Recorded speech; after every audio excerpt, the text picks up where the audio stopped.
2021 meeting of the Municipal Code Enforcement Board is now called to order. If everyone would please rise for the Pledge of Allegiance. I pledge allegiance to the flag of the United States of America and to the republic for which it stands, one nation, under God, indivisible, with liberty and justice for all. Thank you. You may be seated. Ladies and gentlemen, the Municipal Code Enforcement Board is charged with conducting hearings to determine whether an alleged violation of the city code has occurred. Decisions made by this quasi-judicial board will be based on the evidence and facts presented this evening. Our meetings are conducted in accordance with Robert's Rule of Order, and each case will begin with the city presenting its evidence of the alleged violation. The respondent will then present his or her case. Both parties will have an opportunity to cross-examine all witnesses. The board members may question any witnesses. Comments by both parties must be relevant to the case. Persons wishing to speak will be given an opportunity to do so by the chair and must address the board from the podium after giving their name and address. Upon request, copies of materials submitted by staff are available for review. Board members are reminded to obtain permission to speak from the chair, and questions of the city should be directed to the attorney for the city. At this time, I'll ask all persons who expect to give testimony tonight to please stand and be sworn in by the city clerk.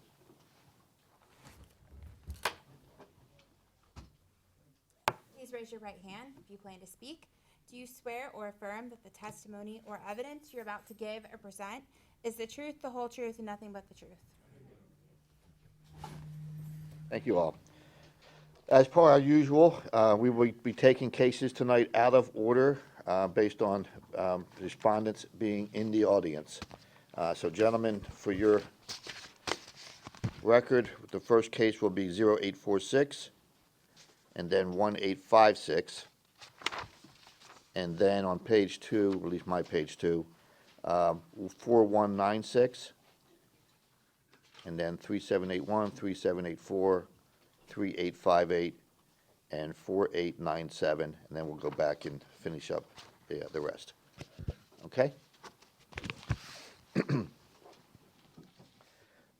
Okay, ex parte communications. I'll now ask that members of the board, if they've had any ex parte communications with anyone regarding any of the matters that are becoming for the board this evening. If you've had verbal ex parte communications, please disclose the when, where, and with whom those communications occurred, as well as the sum and substance of those communications.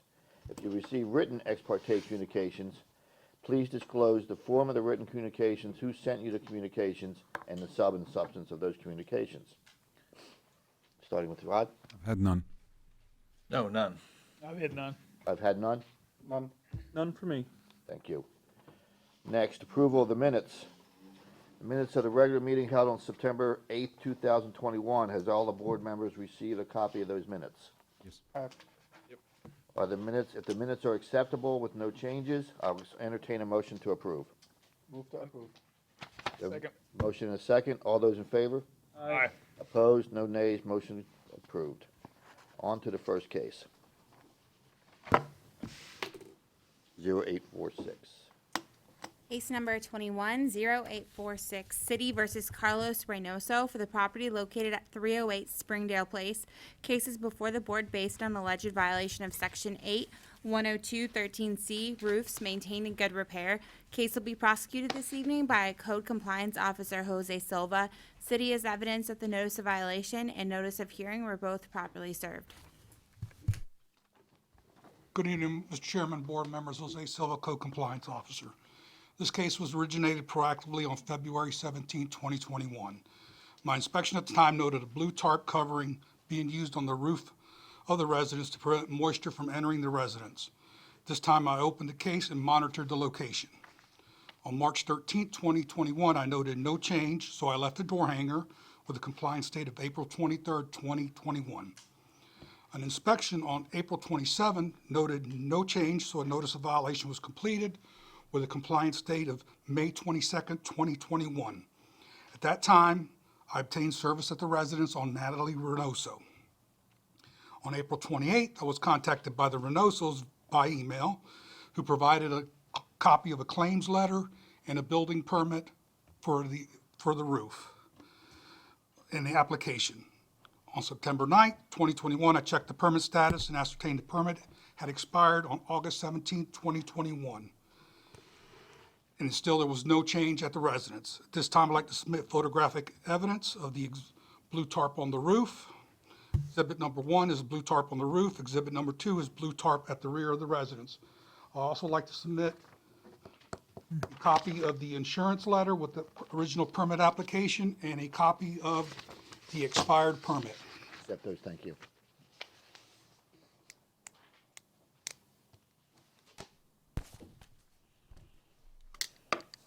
As of today's date, the blue tarp on the north side of the residence, which is Exhibit 1, has been removed, but there is still a blue tarp at the rear of the residence that was taken on the 6th of October that you can visibly see from Bahamas Avenue behind the residence.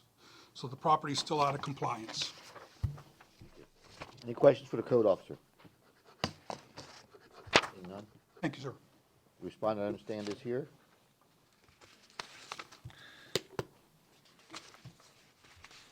State your name and address for the record, please. My name's Natalie Reynoso, daughter of Carlos Reynoso. Address is 308 Springdale Place, Temple Terrace, Florida, 33617. Thank you. We had to wait on the insurance because were waiting on the check to send through for the approval. It's been approved, we received it, and they're gonna begin repairs. We have the contract of the roof repairs here and also the check of the deposit that was made to them. So I'm not sure if they submitted the permit for the city, which the company is supposed to submit it themselves.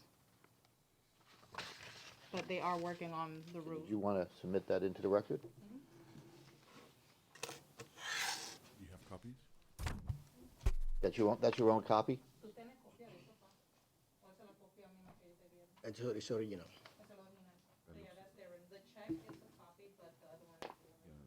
Okay, well, we don't want to keep your originals.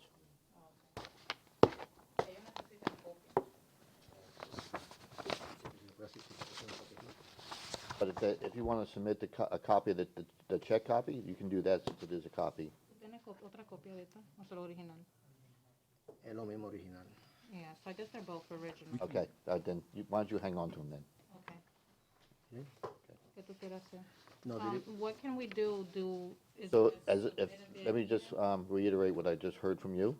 So you have a contract, you've given them a deposit.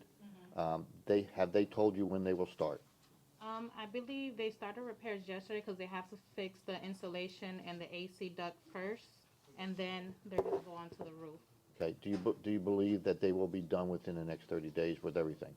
¿Tú crees que dentro de 30 días ellos van a terminar con el proceso del techo? sí, ellos me dijeron que van a esperar por el permiso de la ciudad como una semana, lo más tarde. He said yes. They're just waiting on the permit from the city. That's taken about a week, they told them. Okay, So they submitted it. so even waiting for the permit, you believe that all the work will be done within the next 30 days? Entonces, aunque ellos estén esperando una semana, ¿tú crees que el trabajo todavía va a terminar dentro de 30 días? Sí. Sí. ¿Cuándo ellos van a comenzar? De que le den el permiso a la ciudad. So yes, he believes so. As soon as they receive the permit approval, then that's when they'll begin. Okay. And they have the materials and all that? Yeah, they have the materials and everything. Okay, any other questions for the respondent? I don't know if it's for the respondent or not, but I have a question. Okay, well, Maybe for you. okay. So, there's apparently some work they're allowed to do without a permit? That's my first question. That's not a question for me, it's a question for Tom. Well, there wasn't a permit obtained, but it expired. Right. So I guess we're gonna just use a little discretion and Okay. we'll monitor to make sure they obtain a permit though. Okay. They haven't actually done any work, I guess they just did some cleanup and, Yeah. yeah, so. Any other questions? Seeing none, I will entertain a motion. I'll try. Go ahead, Rod. You can have a seat, thank you. Thank you. But don't leave yet. In case number 21-0848, I move Or six. 46, sorry. Again, in case number 21-0846, I move that the city has proven by the greater weight of evidence the following violation of the city of Temple Terrace City Code exists located at 308 Springdale Place, Temple Terrace, Florida 33617. Violations Section 8-102, subsection 13, subsection C. This motion is based on the sworn testimony this board has received from the code enforcement officer, along with any other evidence, including photos, affidavit, and the notice of violation, which is received and entered as part of the record of this hearing. I further move that the said violation has been said violation will be corrected on or before November 10th, 2021. If the respondent does not comply with this order or before that date, they be ordered to pay fine for each and every day the violations continue past the date set for compliance. Upon the following factors, the gravity of the violation, any actions taken by the violator to correct the violation, any previous violations committed by the violator, I move that the fine be $25 per day. We have a motion, do we have a second? I'll second. Motion is second, any further discussion? Seeing none, all those in favor? Aye. Opposed? No nays, motion carries. So, ma'am, why don't you come on back up for a minute so I can explain to you what just happened?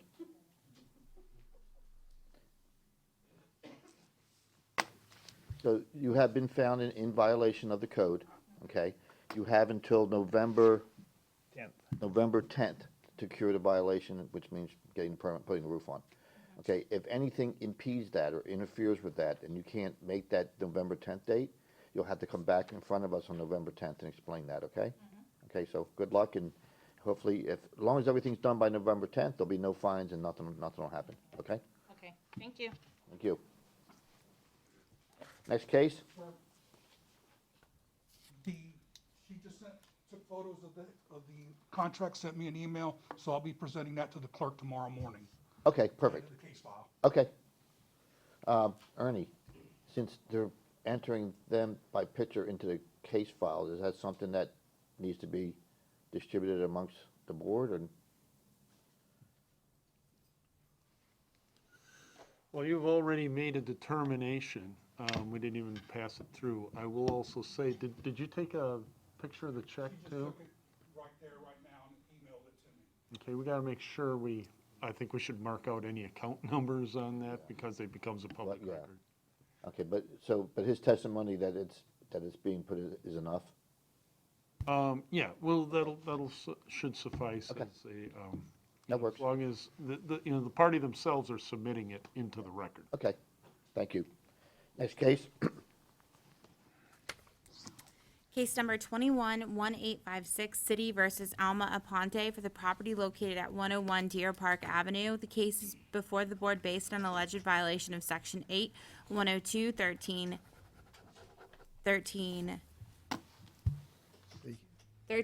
roofs maintained in good repair. The case will be prosecuted this evening by Code Compliance Officer Doug Allen. The city has evidence that the notice of violation and notice of hearing were both properly served. Thank you. Good evening, Mr. Chairman and board members. Doug Allen, Code Compliance Officer. This case was originated by me on April 19th, 2021 for a tarped roof which indicated a need for repair. I left a door hanger at the site with a reinspection date of April 26, 2021. My reinspection on May 4th showed no change, so a notice of violation was created on that date with a reinspection date of May 26, 2021.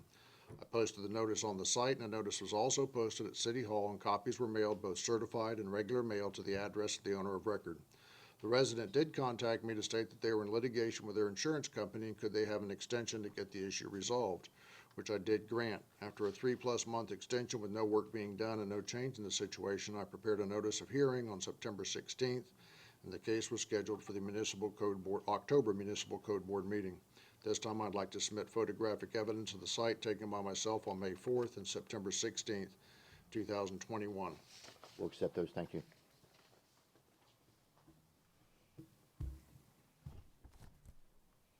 Exhibit number 1 shows the notice of violation being posting, and exhibit number 2 shows tarps on the roof. I also received a letter from a roofing company stating that they're waiting basically for the insurance company to approve funds to be able to install the roof. I can enter that into record if Roll call. So desire. Sure, why not? We'll accept it. Thank you. Okay, the site is not in compliance, and I am seeking a ruling. And I believe somebody was gonna be here for the property owner. Yeah, they're here. Oh. Okay. Any questions for the code officer? Thank you. Were you sworn in? He was not. He was, yeah, okay, you're gonna need to get sworn in. Oh, I'm sorry. I'm an attorney. I didn't realize that. I Oh, didn't do that. okay, you're representing them? I am, yes. Okay, then you don't need to be sworn in, okay. Are you gonna be providing testimony or any type of argument? The testimony will need to be sworn in. If you're gonna say like, we are in litigation, blah, blah, blah, that's gonna obviously. I can be sworn if you'd like, if Okay, that, why that don't you makes go ahead and it do that easier. just to cover the bases. Chris, why don't we swear him in? I apologize. I would have stood up before if I. No, that's okay. I just didn't recognize you hadn't stood up, so. You swear or affirm that the testimony or evidence you're about to give or present is the truth, the whole truth, and nothing but the truth. I do. Name and address for the record, please. Jeremy Bailey, 5453 Central Avenue, St. Pete, Florida. So as I'm an attorney, I represent the Apontes. This was a storm claim that happened in April. There is a need for a roof replacement. I was retained back in August to assist with the insurance portion. That is the factor here, that the funds that are needed to replace the roof are being withheld by the insurance company. We don't have a denial letter or some type of, you're not getting any money. Right now, we're getting we need to process it more. We're in the investigation stage. That can take up to 90 days. Really, at this point, I can't say that, within 30 days we can get this done. I can say that I've been involved since August, and we're closer now than we were then. The Apontes obviously have the roofing company engaged. They're ready to go as soon as the funds are provided. So I was requesting a 60-day extension. I think that should be enough time to get the funds, get the materials, get everything purchased and ordered and put on the roof. So that would put us in like the December range from today to get that done. December, okay. So the insurance company's had their adjuster out, and he's done his inspection, and they're not denying it. They're just saying it's taking longer to process. Correct. Okay, same question. Do you know, what I don't want to happen is, you get to December and find out that your roofer doesn't have materials because of something. Is he putting aside your roofing materials, or is there any kind of, do you have any kind of guarantee that he'll have the materials ready to go when things are ready to go, or? I would say we have somewhat of a soft guarantee. I don't want to speak for them and say that they promised anything, but that they did say they have enough material. So once the initial deposit's received, they'll put it right in for. Excuse me, sorry, keep doing that. They'll put it right in for production. So which takes about 2 weeks from when the deposit's received to get the construction done. And it's only a one-day job, so it's not like this is going to be some type of 10-day construction project. So. Very good. Any other questions for the respondent? Go ahead. Do you have a permit for the work, and if so, will it extend for another 60 days or whatever it is you need to get the work done? I don't believe a permit's been pulled yet. I think they wait until they get the deposit to pull it, because then that's when their clock starts to have to begin construction. Okay, thanks. Couple weeks for the permit, and then. Yeah, I know sometimes this permit. Any other questions for the respondent? Thank you, sir. Thank you. Seeing none, I'll entertain a motion. I'll make a motion. Thank you. In case number 21-1856, I move that the city has proven by a greater weight of the evidence the following violations of the Temple Terrace City Code exist on the property located at 101 Deer Park Avenue in violation of Section 8-102-13C. This motion is based on the sworn testimony this board has received from the code enforcement officer and other witnesses, along with other evidence, including photos, affidavits, and a notice of violation, all of which is received and entered as part of the record of this hearing. I further move that said violation be corrected on or before December the 9th. Sorry. I think it's December 8th. December the 8th, 2021. If the respondent does not comply with this order on or before that day, they are ordered to pay a fine for each and every day the violation continues past the date set for compliance. Upon considering the following factors, the gravity of the violation, any actions taken by the violator to correct the violation, and any previous violations committed by the violator, I move that the fine to be $25 per day. We have a motion, do we have a second? Second. Motion and a second. Any further discussion? Yeah, I have something. Do we not want to give them the 60-day? I guess this is for everybody. It seems like to me that there's really no pending action from them, that this is an insurance issue. They've retained a lawyer, they've taken necessary steps to prove that they're dealing with the issue. I mean, I would be fine giving them 60 or 30 days. Gave him 60. Gave him 60. Oh, I'm sorry, I must have Yeah. misheard your December motion. 8th. December 8th. Oh, I thought, okay. I apologize. I thought you were just going with the 30-day No. fine thing. So I guess that's the same as a 60-day. Yeah. So I apologize. Yeah, I'm for that. Okay. Start serving you coffee instead of water. Okay, any other comments? Seeing none, all those in favor? Aye. Opposed? No nays, motion carries. So here's what happens. You have until December 8th before the fine starts. If something happens or nothing happens, and you're gonna need additional time or something, you need to come back to our meeting on December 8th to let us know that. I don't know how they're paying you, and I don't wanna know, but if it's not necessary that you bring your attorney with you, all you need to do is come back and tell us that you're still dealing with whatever, okay? So that's where we stand. You look like you had a question. You good? Okay, okay. And if, like I said, as long as everything gets done by December 8th, there'll be no fine. If something impedes that, you need to come back to us on December 8th, okay? Thank you. Thank you. Next case? Case number 214196, City versus Lisa R. Crenshaw Life Estate for the property located at 8535 Queen Brooks Court. Case is before the board based on alleged violation of Section 810213B, exterior walls maintained in good repair. Case will be prosecuted this evening by Code Compliance Officer Doug Allen. City has evidence that the notice of violation and notice of hearing were both properly served.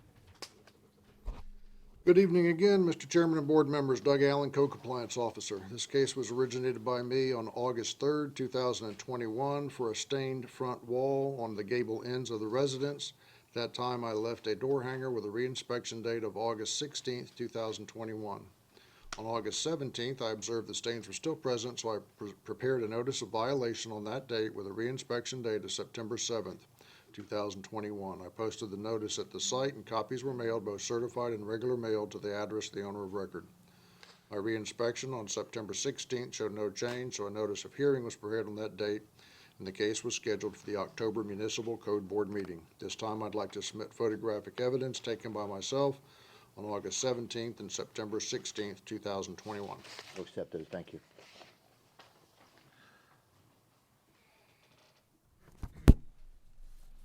Exhibit number 1 shows the notice of violation posting, and exhibit number 2 shows the stained gable ends. I had no contact from the resident, and the site is not in compliance, and I'm seeking a ruling. This is exhibit 2.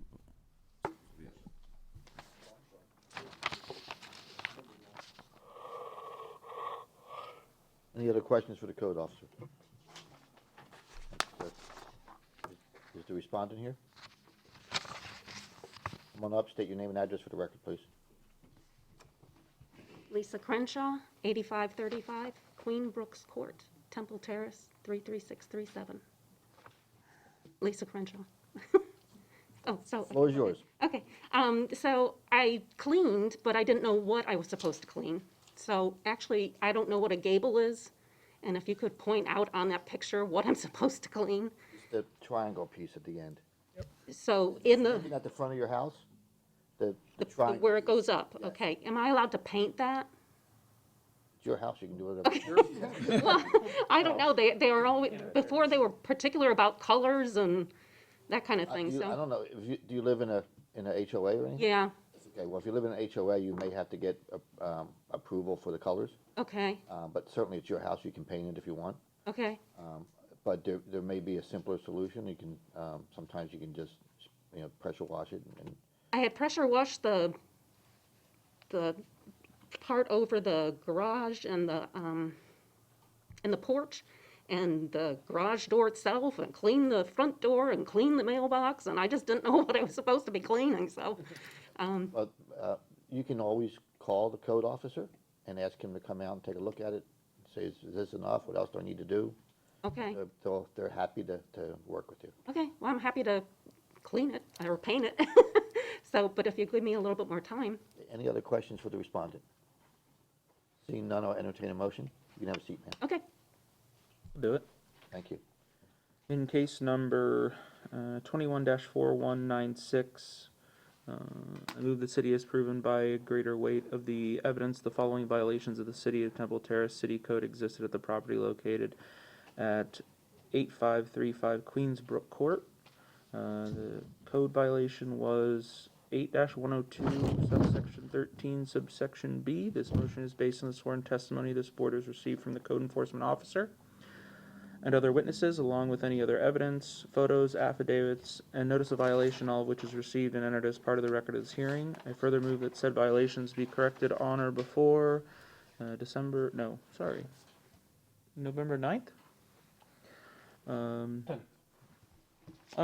November 10th. If the respondent does not comply with this order on or before that day, they are ordered to pay a fine for each and every day the violations continue past the date set for compliance. Upon considering the following factors: the gravity of the violation, any actions taken by the violator to correct the violation, and any previous violations committed by the violator, I move the fine be $25 per day. We have a motion. Do you have a second? I'll second. Motion is second. Any further discussion? Seeing none, all those in favor? Aye. Opposed? Motion carries. So, you've been found in violation of the code. You have until November 9th to rectify the situation. If it's rectified by November 9th, no fine will be incurred. If it's not, there's a $25 per day fine thereafter. So do I call the inspector? Yes. Okay. Now, he will, if you don't call him, he'll be out there to look at it before the next meeting. But once you think you've got it done, I would suggest that you give him a call. Okay? Thank you. That's it. And as far as the other, I mean, they can't help you with paint selection or anything. If you have an HOA, you're gonna probably have to get their approval to paint it. And they may make you go through the architectural review committee or something. Again, like I told everybody else, if something is impeding you from getting all that done by our next meeting, which is November 9th, you need to come back to us on November 9th and let us know. Okay? Thank you. Next case? Case number 21-3781, City versus Item 617 LLC for the property located at 6127 East 111th Avenue. The case is before the board based on alleged violation of Section 828A1 permits application required. Case will be prosecuted this evening by Code Compliance Officer Lori Smith. City has evidence that the notice of violation and notice of hearing were both properly served. Thank you. Good evening, Mr. Chairman, board members, Lori Smith, Code Compliance. On July 15th, 2021, I was contacted via email by Community Development requesting a notice of violation to be completed referencing the open stop work orders at the residence. At this time, I completed a notice of violation with the compliance date of July the 28th, 2021. No one was at home, so I posted a notice letter at the front door and requested copies be sent both certified and first-class mail to the owner of record. I also requested a copy be posted at City Hall for the 10-day requirement. On September the 28th, 2021, and today, Mr. Josue Calzada contacted me about the stop work order. Ernie, could you close that back door, ask them to step outside? We got competing voices. Sorry, Lori. That's okay, sir. Mr. Chairman and board members, on September the 28th, 2021, and also today, Mr. Josue Calzada contacted me about the stop work order and the notice of hearing. I told Josue to reach out to the Inspector Bennett to find out what was still needed pertaining to the permits, and we also discussed the code board meeting tonight. At this time, I would like to submit photographic evidence that was taken by me on July the 16th, 2021, and a copy of the stop work order in Central Square. Accept that, thank you. Thank you, sir.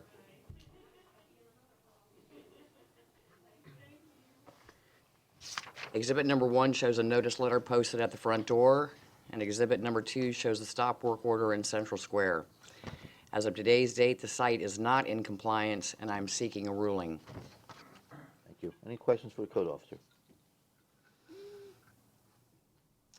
And the fix for this is to get the permit? Yes, sir. The respondent is in the courtroom this evening, sir, and would like to address the board. But just for the benefit of the board, in order to rectify this, they simply need to get the permit. That is correct, sir. Thank you. The respondent is here and wants to say something. Come Yes, on sir. up. Thank you, Lori. You're welcome. State your name and address for the record, please. Good evening, sir. My name is Josue Calzada. My address is 11006 Saginaw Drive, Temple Terrace, 33617. Hello, board. Yes, I received. Just a second. Just real quick, if you could tell us what your relationship is to ITIM 617 LLC. Yes, the house is deeded in that LLC. Okay, are you the manager of that LLC? Yes. Sorry about that. Continue, sorry. Yes.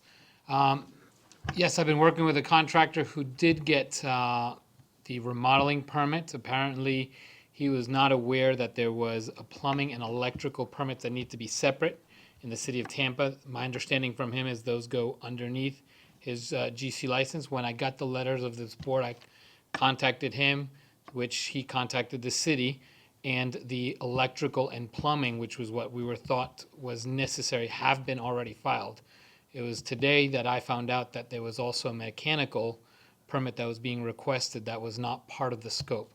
So I did in fact speak with Miss Laurie, thinking everything was all set. I was actually trying to see if we can get this completed, me not to show up, and that's when I was made aware of the mechanical. So I tried to contact Officer Bennett, but was unable to do so. I think she was out doing that. So what I need to figure out, sir, is why they're requesting the mechanical, and if so, then if I need some more time to do that. But my understanding from my GC is that the mechanical is not required, and the plumbing and the electrical have been paid for, have been pulled. So right now, the only thing that you're waiting for is some sort of clarification on the mechanical, whether or not you need it. If you need it, then you got to go through the motion of getting it. That's correct, sir. Does Amir have anything to add to this? You have anything to add? I mean, you don't have to, but if you do, come on up. You can have a seat, sir. Thank you. Good evening, I'm Municipal building official. I checked the record this afternoon and I confirm what the gentleman earlier says. After the fact, electrical permit has been obtained. After the fact, plumbing permit has been obtained. The mechanical still is outstanding. And based on the information I received from Mrs. Bennett, they need some exhaust fan or kitchen hood fan for the mechanical. So, and again, she will be in the contact tomorrow with the contractor to explain the situation and ask him to come and get a permit for the mechanical. That's what the mechanical is for? Yes. Okay. Yes. Any other questions for the code officers or the respondent? Seeing none, I'll entertain a motion. Thank you, Amir. I'll do. Thank you. In case number 213781, I move that the city has proven by greater weight of the evidence the following violation of the City of Temple Terrace City Code exists on the property located at 6127 East 111th Avenue. Applicable code section 8-28, subsection A, subsection 1. This motion is based on the sworn testimony this board has received from the code enforcement officer, along with any other evidence, including photos, affidavit, and a notice of violation, all of which is received and entered as part of the record for this hearing. I further move that said violation be corrected on or before November 10, 2021. If the respondent does not comply with this order on or before that date, they are ordered to pay a fine for each and every day of the violations, continue past the date set for compliance. Upon considering the following factors: the gravity of the violation, any action taken by the violator to collect the violation, and any previous violations committed by the violator, I move that the fine be $25 per day. You have a motion, do I have a second? Second. Motion is second, any further discussion? Seeing none, all those in favor? Aye. Opposed, no nays, motion carries. So, sir, you have until November 10th to get the permit or convince the city otherwise. As long as you get the permit, work doesn't have to be done, but you have to have a permit by November 10th. As long as that happens, there'll be no fines incurred, okay? Next case. Case number 213784, City versus Natalie Ruth Holmes and Julia B. Talent for the property located at 6112 East 110th Avenue. The case is before the board based on alleged violation of Section 828A1, permits application required. Case will be prosecuted this evening by Code Compliance Officer Lori Smith. City has evidence that the notice of violation and notice of hearing were both properly served. Good evening again, board members. Chairman Lori Smith, Code Compliance. On July the 15th, 2021, I was contacted via email by Community Development requesting a notice of violation to be completed, reference the open stop work orders at the residence.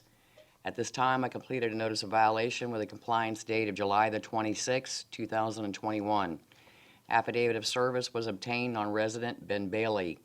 On September the 27th, 2021, Natalie Holmes contacted me about the stop work order and notice of hearing. I told Natalie to reach out to Inspector Bennett to find out what was still needed pertaining to the permits. At this time, I would like to submit copies of the stop work orders. Accept that, thank you.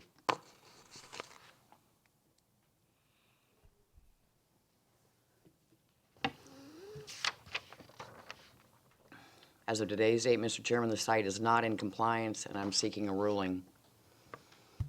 Thank you. Any questions for the code officer? They need plumbing and electrical?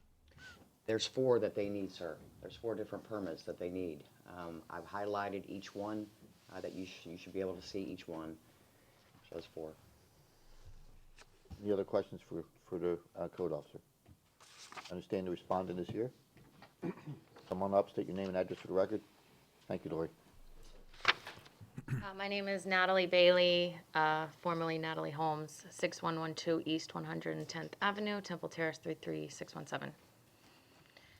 So we got the renovation permit, and I did not know that for what we were doing we needed electrical and plumbing. All we did was put a new light fixture and like fixtures for the tub. We didn't change or move anything, so I didn't know I needed those permits. And then I'm kind of wondering what the other 2 permits that we need are. Mechanical Mechanical. It's on there, but you can get with the code officer. Okay, okay. Yeah, so since then, I've been trying to figure out what I needed to do. I've talked to Inspector Bennett a few times, and then, here we are, so. Inspections passed. We also have had inspections that have passed for our drywall and insulation. Insulation, yeah. Anything else you want to add? You? Any questions for the respondent? You can have a seat, thank you. Thank you. Seeing none, I'll entertain a motion. All right, I'll do this one. Thank you.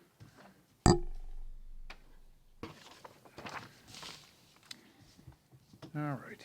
In case number 21-3784, I move that the city has proven by a greater weight of the evidence the following violation of the City of Temple Terrace City Code exists on the property located at 6112 East 110th Avenue. Violation Section 8-28, subsection A, subsection 1. This motion is based on the sworn testimony this board has received from Code Enforcement Officer Lori Smith and Natalie Bailey, along with any other evidence, including photos, affidavits, and a notice of violation, all of which is received and entered as part of the record of this hearing. I further move that said violation be corrected on or before November 10th, 2021. If the respondent does not comply with this order on or before that day, they are ordered to pay a fine for each and every day the violation continue past the date set for compliance. Upon considering the following factors, the gravity of the violation, any actions taken by the violator to correct the violation, and any previous violations committed by the violator, I move that the fine be $25 per day. You have a motion, do you have a second? Second. Motion is second. Any other discussion? Seeing none, all those in favor? Aye. Opposed? No nays. So, you've been found in violation. You have until November 10th to cure that. That cure is to get any and all permits that are outstanding. The work doesn't have to be done, but you have to have the permits. Okay, in order to figure out, if you don't know what permits you need, you can get with the code officer after this meeting. She'll probably direct you to the building department. And like I said, all you need to do is get the permits. You don't have to have the work done. Okay? And if anything happens, whether it's on our end where they're taking too long to review and get to the permit or whatever, and you don't have the permit by our next meeting, you need to come back and let us know that. Okay? Thank you. Next case. Okay, case number 213858, City versus BN Empire LLC for the property located at 11009 North 56th Street. Cases before the board based on alleged violation of Section 828A1 permits application required. Case will be prosecuted this evening by Code Compliance Officer Lori Smith. City has evidence that the notice of violation and notice of hearing were both properly served. Good evening again, Mr. Chairman, board members. Lori Smith, Code Compliance. This case originated proactively on July the 20th, 2021. My inspection revealed installation of a large concrete pad in front of the business without the required permit. At that time, a stop order was issued with a reinspection date of August the 9th, 2021. My inspection on the 16th of August, 2021 revealed no change. Therefore, a notice of violation was prepared with the compliance date of August 31st, 2021. The business was closed, so I posted the notice at the front door and requested copies be sent certified in first-class mail to the owner of record. I also requested a copy be posted at City Hall for the 10-day requirement. My inspection on September the 27th, 2021 revealed no change. At this time, I would like to submit photographic evidence that was taken by me on the 20th of July showing the violations. We'll accept that. Thank you. Sir.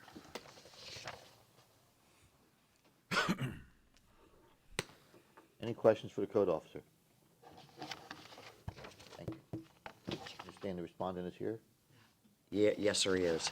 Also, Mr. Chairman, also engineer Odu Weil contacted me via email on Tuesday, October the 5th, 2021, and stated he would be submitting plans to community development this week to start working on the violations. But as of today's date, Mr. Chairman, the site is not in compliance, and I am seeking a ruling. Okay, very good. Thank you.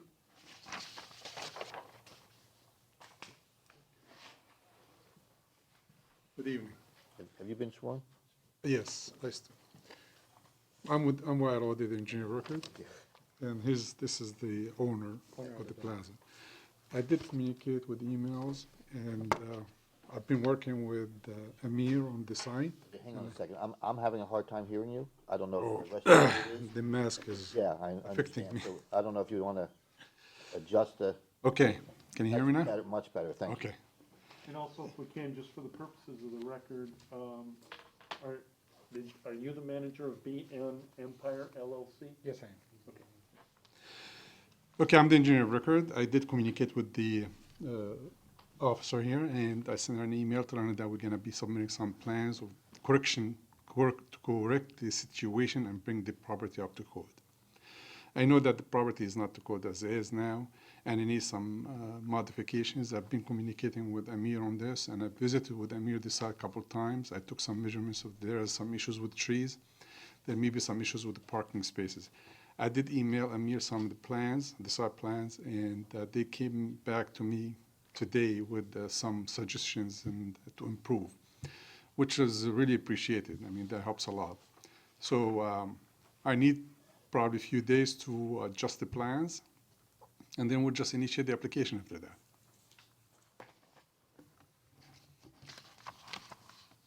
Okay, so the plans have been submitted, they've been reviewed. and- Then submitted without an application, just between me and Amir through email. Yeah. So I can get to the point where it's acceptable. Right. Okay? You haven't submitted them for approval Not, yet. no, not yet. We did not fill up the application yet. Very good. But we will this coming early next week. Good. Yes. And when do you think that'll happen? Early next week, Early like next Monday maybe or Tuesday. Any other questions for the respondent? Seeing none, I'll entertain a motion. You may have a seat. Thank you. Thank you. I'll make a motion. Okay, thank you.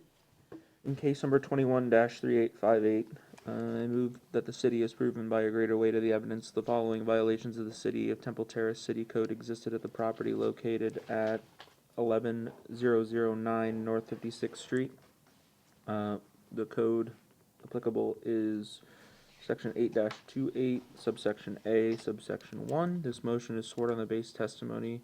This motion is based on the sworn testimony this board has received from the code enforcement officer and other witnesses, along with any other evidence, including photos, affidavits, notice of violation, all of which is received and entered as part of the record of this hearing. I further move that said violation be corrected on or before November 10th, 2021. If the respondent does not comply with this order on or before that day, they are ordered to pay a fine for each and every day the violations continue past the date set for compliance.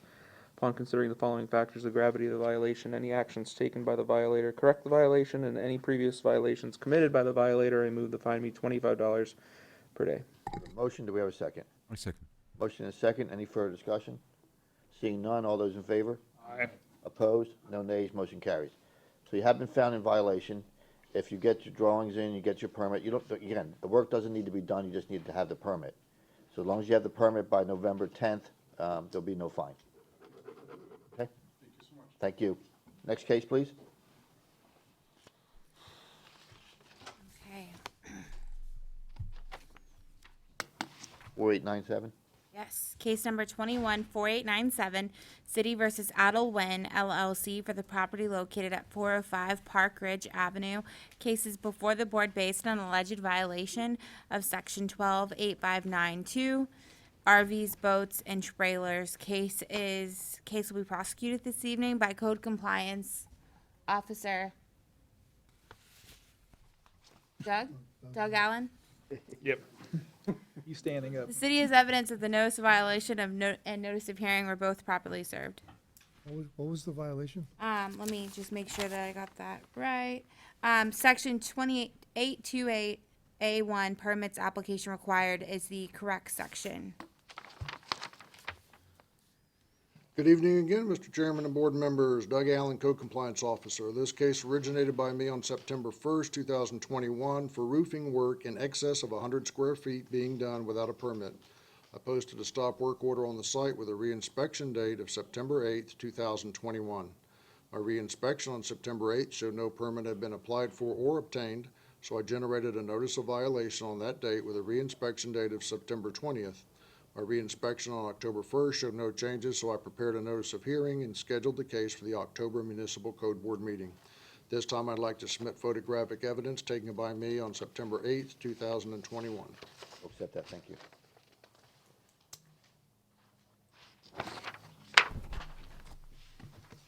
Exhibit number 1 shows the posting of the notice of violation, and exhibit number 2 shows the stop work order.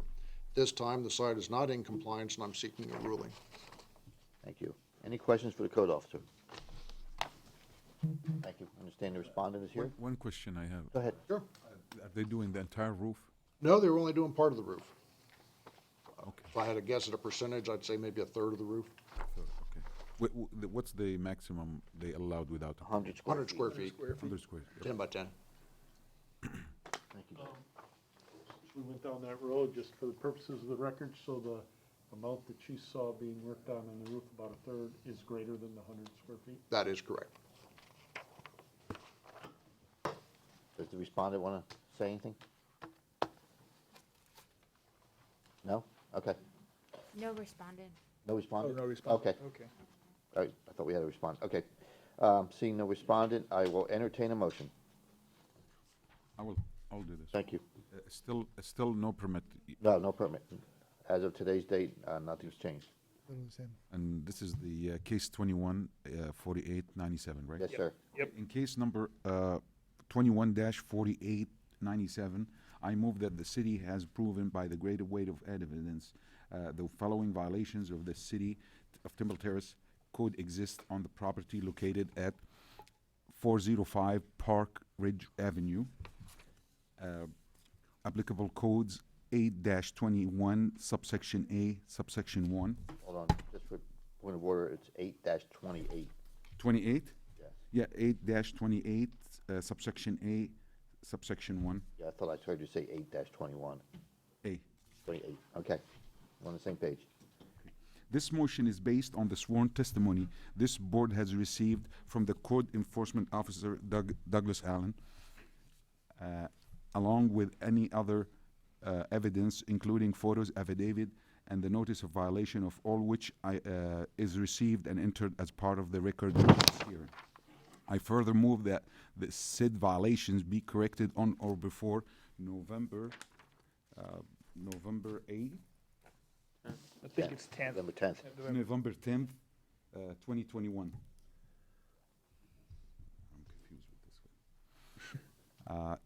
If the respondent does not comply with this order or on or before the day, they are ordered to pay a fine for each and every day the violations continue past the date set for compliance. Upon considering the following factors, the gravity of the violation, any actions taken by the violator is corrected the violation, any previous violations committed by the violator, I move that the fine be $25 per day. We have a motion, do we have a second? A second. Motion and second, any further discussion? Seeing none, all those in favor? Aye.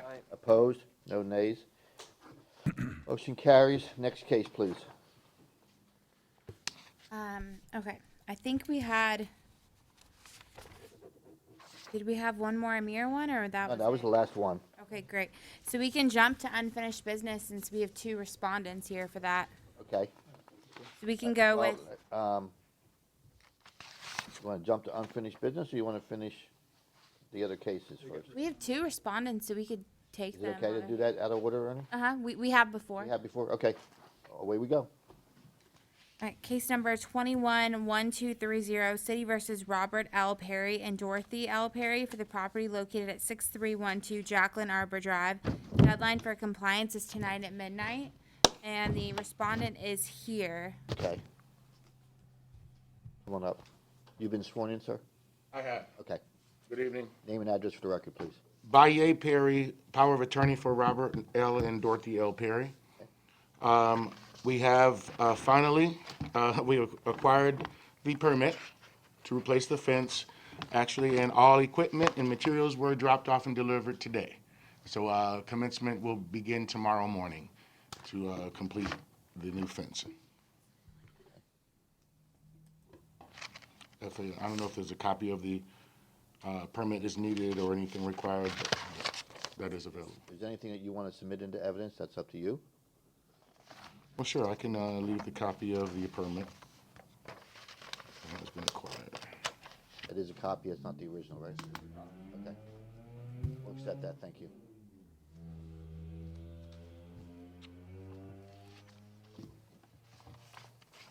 So you're asking for an extension, because you're... Yes, I am asking for an extension, because that is due, it is eligible for, I guess, starting at midnight tonight be fine. Yes. The work will be, I understand it'll be completed by the end of the weekend, starting tomorrow. So you're asking for An extension for 30 days? or- 30 days, okay. But I've been in communication with the inspector, Lori Smith, and I'll definitely be reaching out to confirm immediately upon completion for inspection. Okay, so gentlemen, all we need, if it's up to you guys, but all you need to do is make a motion to extend the deadline, 30 days or 2 weeks or whatever. Yeah, I'll make a motion to that. Okay.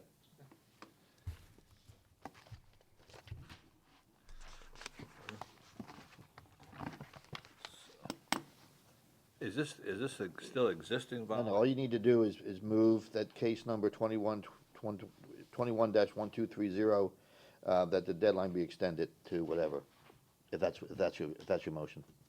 Okay, yeah, I'll move then the case number 21-1230, in violation of section 12861E6, be extended for 30 days. Okay, can you give us a date certain, please? And that date would be November the 10th, 2021. Do we have a motion? Do we have a second? Second. Motion is second. Any further discussion? Seeing none, all those in favor? Aye. Opposed? No nays? Okay, so you have an extension until November 10th? As long as the fence and everything is done by November 10th, no fine will accrue. Thank you. Thank you. Next case, please. Okay, also on to unfinished business. Case number 213797, City versus John P. Siegler for the property located at 306 South Burlingame Avenue. Deadline for compliance is tonight at midnight. And the respondent, John Ziegler, is here. Have you been sworn in, John? I have not. Okay. Okay. Please raise your right hand.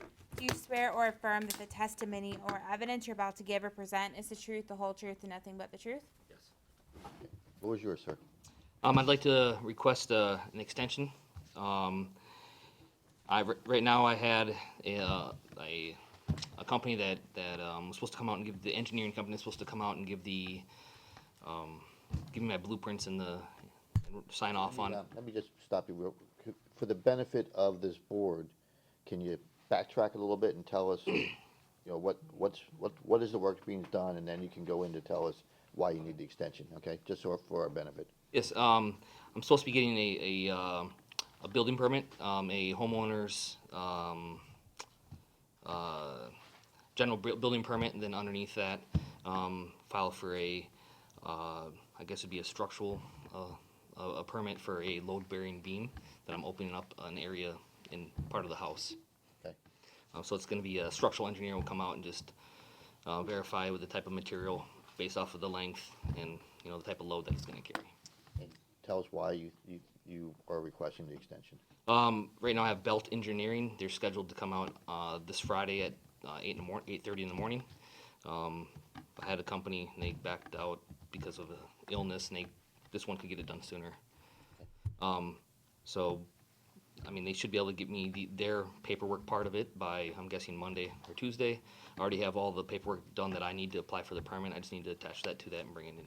So I should have that finished by next week, end of next week. Any other questions for the respondent? Is there, did you finish the work, or you're still waiting on the permit to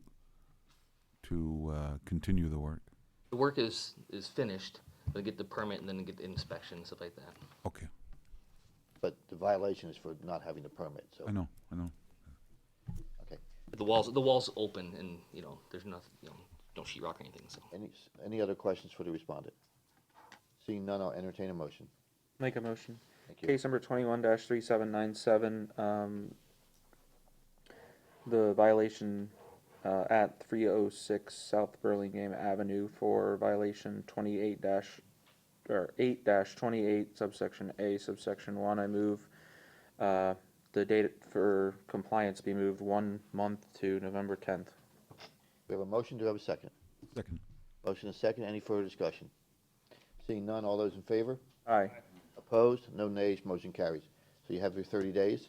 If something happens and they back out or whatever, you'll need to show up again on November 10th and let us know. Okay. Okay, good luck. Thank you. Appreciate it. Next case? Okay. Okay. Case number 21-2005, City versus Gordon and Vishnu Kumar Patel for the property located at 12112 North 56th Street. Case is before the board based on alleged violation of Section 81668B, minimum standards, commercial sanitation garbage. Case will be prosecuted this evening by Code Compliance Director Tom Baroni. City has evidence that the notice of violation and notice of hearing were both properly served. Good evening, Tom Baroni, Code Compliance. This case this evening originated proactively on April 27, 2021 by Lori Smith. Her inspection that day noted overgrown weeds, trash in the parking lot, unmanicured vines on the rear of the structure, and a dumpster enclosure is in disrepair. 4 door hangers were left with the store clerk with a re-inspection date of May 5th, 2021. Our inspection on May 14th, 2021 noted that the trash was removed, the high weeds were removed. However, the dumpster and the vines still remained out of compliance. A notice of violation was generated on that same day with a compliance date of May 27, 2021. The notice letter was hand-delivered to the store clerk. I spoke with the store clerk on June 2nd and Lori Smith spoke to the handyman gentleman on June 3rd to give clarification of the repairs.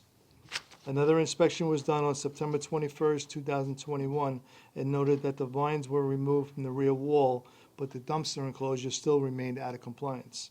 At this time, I would like to submit photographic evidence of the violation that was taken by me on September 22nd, 2021.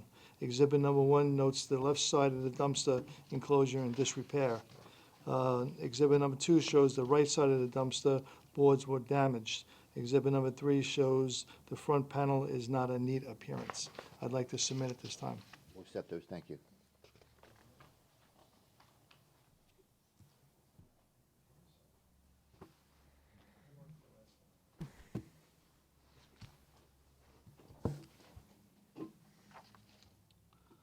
So it's in compliance. It's in compliance. As of October 11th, 2021, the dumpster enclosure is now in compliance, and I'd like to submit an affidavit of compliance. We'll accept that, thank you. Any other questions for the code officer? Seeing none, I'll entertain a motion. Thank you. I'll do. Thank you.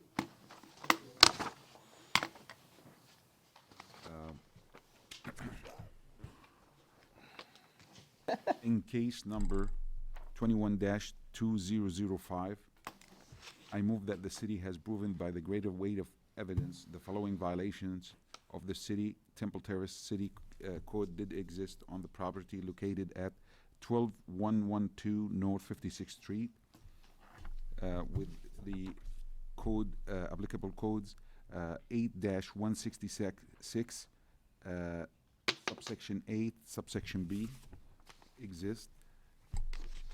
This motion is based on the sworn testimony this board has received from the code enforcement officer, Tom Baroni, along with any evidence, including photos, affidavit, and the notice of violation, all which received and entered as part of the record of this hearing. I further move that there be no fine imposed because the violation were brought into compliance prior to the date of this hearing. We have a motion, do we have a second? Second. Motion and a second. Any further discussion? Seeing none, all those in favor? Aye. Opposed, no nays, motion carries. Next case.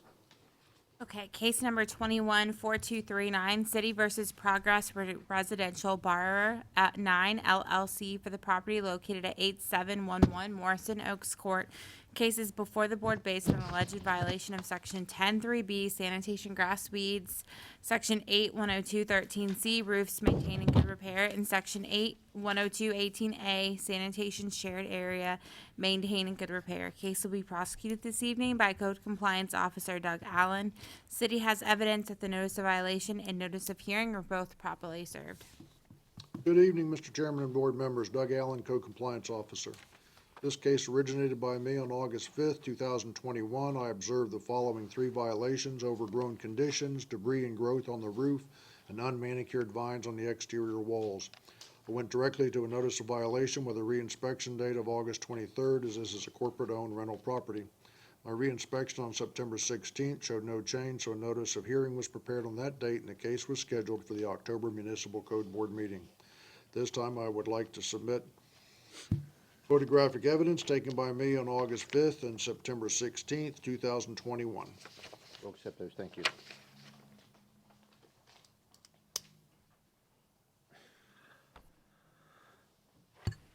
Exhibit number 1 shows the posting of the notice of violation. Exhibit number 2 shows roof debris. And exhibit number 3 shows roof growth and debris. This time the site is in compliance, and I'm submitting an affidavit of compliance and I'm seeking a finding. We'll accept that, thank you. Any questions for the code officer? So two violations, there were 2 violations, right? 3, but they're all in compliance. 3, but they're all in compliance. Any other questions? Seeing none, I'll entertain a motion. All right, I'll take it. Thank you. All right, in case number 21-4239, I move that the city has proven by a greater weight of the evidence the following violations of the City of Temple Terrace City Code exist on the property did exist at the property located at 8711 Morris Oaks Court. The violations were Section 10-3, subsection B, 8-102 subsection 13 subsection C, and 8-102 subsection 18 subsection A. This motion is based on the sworn testimony this board has received from Code Enforcement Officer Doug Allen, along with any other evidence, including photos, affidavits, and notice of violation, all of which is received and entered as part of the record of this hearing. I further move that no fine be imposed because the violations were brought into compliance prior to the date of this hearing. We have a motion, do we have a second? Second. Motion and second. Any further discussion?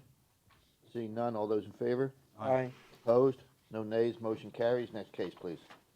Okay, last case on hearings is case number 21-4556, City versus Peninsula Holding Group LLC for the property located at 533 Broxburn Avenue. Case is before the board based on alleged violation of Section 10.3B, sanitation grass weeds, Section 1035 sanitation abutting property, and Section 8-10222 maintenance of structures.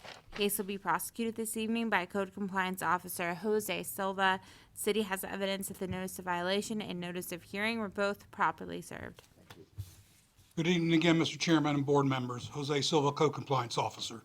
This case originated proactively on August 18, 2021. My inspection at the time noted the front yard grass of the residence overgrown with weeds impeding growing into the street gutters, impeding water flow. The carport of the residence was also cluttered with what appears to be construction debris. This time I left door hangers with a compliance date of August 21st, 2021. My inspection on August 23rd, 2021 revealed no change, so a notice of violation was completed with a compliance date of September 3rd, 2021. Posted the notice at the home as well as City Hall. Also mailed copies, both certified and regular mail, to the address of the registered owner and agent. My inspection on September 21st, 2021 revealed no change. This time I would like to submit some photographic evidence of the violations at the property. We'll accept those, thank you.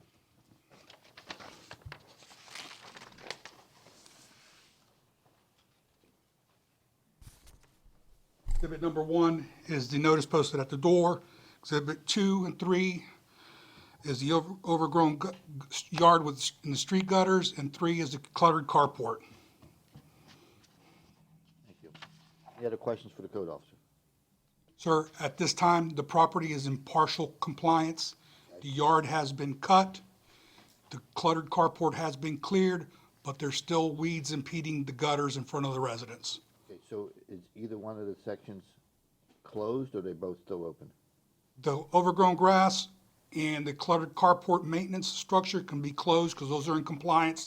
The only one that's open is abutting property. It's 10-35. Okay,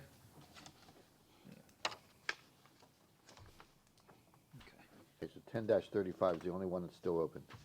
Yes, sir. So I have affidavit of compliance for the other 2. Okay, we'll accept those, thank you. Any other questions for the code officer? Seeing none, I'll entertain a motion. I'll do it. Go ahead. Okay. He hasn't spoken much tonight. Oh, yeah. In case number 21-4556, I move that the city has proven by a greater weight of the evidence of the following violation. The City of Temple Terrace City Code exists on the property located at 533 Broxburn Avenue in violation of Section 10-35. This motion is based on the sworn testimony this board has received from the Code Enforcement Officer, along with other evidence, including photos, affidavits, and notice of violation, all of which is received and entered as part of the record of this hearing. I further move that said violations be corrected on or before our next board meeting, which would be November the 10th. If the respondent does not comply with this order on or before that day, they are ordered to pay a fine for each and every day the violations continue past the date set for compliance. Upon considering the following factors, the gravity of the violation, any actions taken by the violator to correct the violation, any previous violations committed by the violator, I move that the fine be $50 per day. You have a motion, do you have a second? I'll second, just to open it for So discussion. motion is seconded, any further discussion? Yeah, I have a Well, couple. one at a time, go Okay. ahead, Bill. 2 things. Number 1, first of all, I thought we had a script that we would use for partial compliance. Yeah. We do. You just read the wrong one, that's all. Okay, I didn't find it, I didn't have it in my handout. It's there. It's on the next page, Alan. Okay, the committed and existing violations, or complied, okay. And the second question I have is, if it's a single violation, we've been going with $25 per day, per violation instead of 50. Yeah, that's fine, it'd be $25 per day. And also, my question was, it's just one violation now left? Yes, It's 10-35 is the only one 10 that's dash not in yes. compliance. Okay. Ernie, you look like you want to say something. I just, because we didn't, I don't think the motion, did the motion indicate that there were two complied out? No. Two cases? No. I just wonder if it's gonna be just cleaner to start over with the I'm correct. thinking the same thing, that we probably should redo the motion. But let's, is it okay if we finish our discussion? Because there was some other issues I think that people wanted to. Yeah, absolutely, I just. And we still have to vote? Yes, why don't you, Why don't we vote and not have it pass? And And try it again? Try it again. So is there any other discussion on this? Okay. Seeing none, all those in favor? Opposed? Nay. Nay. Okay. So the motion fails, but only because you read the wrong motion, and apparently we had some disagreement as to what the daily should be. So if you would, I have a question. yes. There's one violation, which is 10-35, and there are three other violations that There's have. two others. There's 10-3 subsection B is now in compliance. Yeah. 8-10222 is now in compliance. Correct. 10-35 is the only one that's not in compliance. What about, okay, 10-3 and 10-3B is the same, more or less the same thing? Yep. Okay. Yep. All right, okay, I'll start that over then. Very good. Okay. In case number 21-4556, I move the city as proven by greater weight of the evidence of the following violation of the City of Temple Terrace City Code exists on the property located at 533 Broxburn Avenue, in that the violations, two violations have been taken care of, which is 10-3 and 8-102 subsection 22, but the one that is still open. You can just read it. You don't have to go off Okay. off the. Okay, this motion is based on the sworn testimony this board has received from the code enforcement officer, along with any other evidence, including photos, affidavits, and the notice of violation, all of which is received and entered as part of the record of this hearing. I further move that there be no fine imposed for the violations of the code sections 10-3 and 8-102, subsection 22, because the violation are brought into compliance prior to the date of this hearing. I further move that the remaining violation be corrected on or before our next meeting, which is November the 10th. If the respondent does not comply with this order on or before that day, they are ordered to pay a fine for each and every day that violations continue past the date set for compliance. Upon considering the following factors, the gravity of the violation, any actions taken by the violator to correct the violation, and any previous violations committed by the violator, I move that the fine be $25 per day if the violation of 10-35 is not taken care of by our next meeting. We have a motion, do we have a second? I'll second that motion. Motion and a second. Any, Just real quick, for the purposes of the record, that deadline date would be November 10th, 2021. yes. So we have a motion, we have a second. Any further discussion? Seeing none, all those in favor? Aye. Opposed? No nays, motion carries. I believe that's all the new business, right? Yes. Okay, so now moving on to unfinished business. Okay. Case number 210786, City versus James L. Evans and Joyce A.G. Evans for the property located at 11305 East Queensway Drive. Extended deadline for compliance is November 10th, 2021. Case number 212014, City versus Rycal Construction LLC for property located at 823 East River Drive. Property is in compliance for Section 828A1 dated October 7th, 2021. Case number 211230, City versus, We did that one we did. The next one, case number 212965, City versus Joan M. Brown for property located at 8204 Collier Place. Deadline for compliance is tonight at midnight. An affidavit of compliance was submitted by Officer Silva for Section 12861E3 dated September 16th, 2021. Case number 213728. City versus Craig Brunstein for property located at 418 Burncliffe Avenue. The deadline for compliance is tonight at midnight. Case number 213734, City versus 2017-2 IH Bar LP for the property located at 9831 Terrace Trail Lane. Deadline for compliance is tonight at midnight. An affidavit of compliance was submitted by Officer Allen for Section 810213C dated September 13th, 2021. The next one we did. I had two not on the agenda. Which were case number 213684, City versus Christopher Thomas and Lawrence Power for property located at 508 Herschel Drive. An affidavit of compliance was submitted for Section 1034 dated September 28th, and case number 210260, Natalie Anderson for property located at 105 Deer Park Avenue.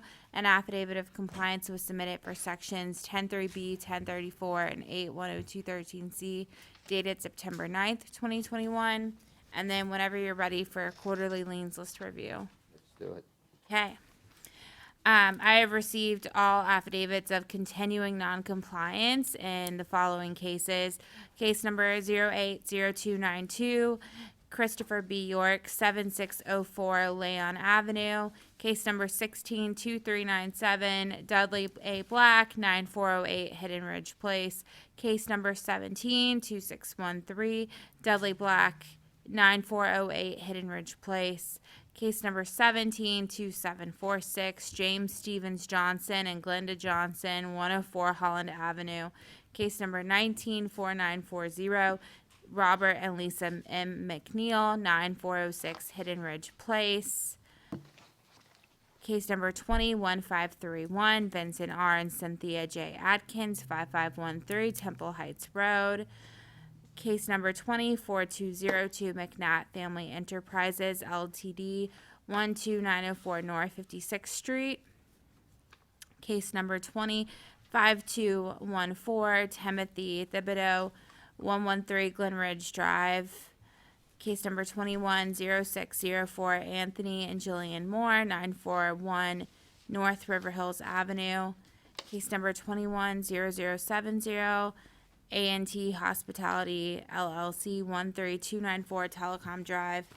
Case number 211177, Nicholas Drew Teeling and Rachel Teeling, 716 Druid Hills Road. Okay. Any other board business before we move on? Yes, sir. Yes, the young lady over here to the left is the intern in our legal department. She came in, her name is Halima Nufal. She came in specifically to watch a quasi-judicial board in action. And she's still awake. Yes. Oh, you guys did Well, well. welcome. How long are you going to be with us? Why don't you come on up? Oh, Oh, man. I'm sorry. I know. Tell us where you came from and how long are you going to be with us? I am from Cooley Law School, and I am graduating in December, so I'll be here until December. Awesome. Welcome. Thank you. Thank you. Thank you for having me. It's been interesting. Okay. Any other board business? Any new business? Okay, I have two things. One, for the next meeting, I want you guys to just line up, and Kristen's going to call who she thinks is the person that's going to be presenting the case. Since you seem to have a little confusion tonight, we're going to add to that confusion. Secondly, all of you got the email from Pam about the Integrity. presentations. I did sit through that today.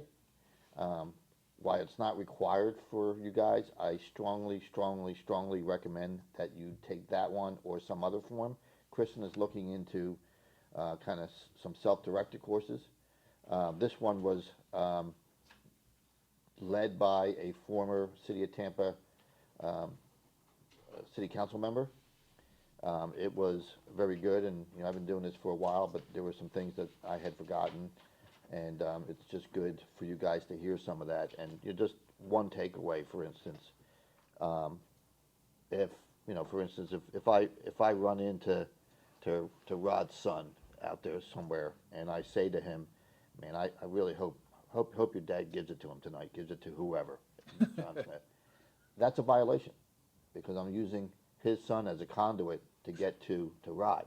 Even though it may have just been well-meaning, not malicious conversation, that is a violation. So those are the kind of things that they'll talk about. They had a section specifically on quasi-judicial boards today, which was good. So if you don't get a chance to do that one today, you know, she'll be giving you, as they come up, she'll be giving you opportunities to do others. Again, it's not required, but I recommend it, Pam recommends it, I'm sure Ernie recommends it. I just wanted to mention, it's exactly been a year since I took the same course. I don't know if you took the same one. Yeah, take it every year, yeah. When we good did, to be reminded, yeah. when we did the city council. Yeah, and this one, the pace was such that, you know, I didn't just, you know, I was reading depositions at the same time, so the pace was such that you can multitask and still get out of it. There were some quizzes there that I passed, and they will send me a certificate in the next 5 days through email saying I did it. And for some of us, depending on what your needs are, like if you're an attorney, you can submit it for CLEs. And me as a contractor, I don't know if I'll get them or not, but I will be submitting it to see if I get any CLEs out of it. So, anything else? Okay, you have something? Okay. For under new business. Okay. So I wanted to bring this as a follow-up to last meeting, the discussion on lien reduction process change, the proposed change. So I wanted to bring this in front of this body, in front of this board, in hope that we can come to some understanding, some recommendation that I'm hoping that our chairman can take to city council. So having said that, I do have my own thoughts on proposed changes, and I will share those with you, but I just wanted to hear from everyone to see if we can come up with a recommendation about the new process. A little confused, because there's already been a recommendation. Are you opposed to the current recommendation? Well, what I'm asking for, I guess I'm asking the code board recommendation. I know there has been a recommendation from the, was it from the city attorney? Well, let me see if I can't simplify this for everybody. Right now, there is an ordinance being drafted up that basically changes how lien reductions are handled. As you guys know, the way it happens here before was it ultimately, the respondent fills out a form, it comes to us, we hear it, we make a recommendation to council. At the next available council meeting, I make the recommendation to them, and they vote on it, okay? The process that is being, how the process is being changed through the ordinance is the respondent fills out the paperwork, just like they did before. They set up a meeting with either Ernie or Pam with our council. They negotiate a reduction or not, okay, because there's really, just so you understand, there's no obligation by us or anybody to give somebody a lien reduction. And so they would negotiate any lien reduction, and that's it.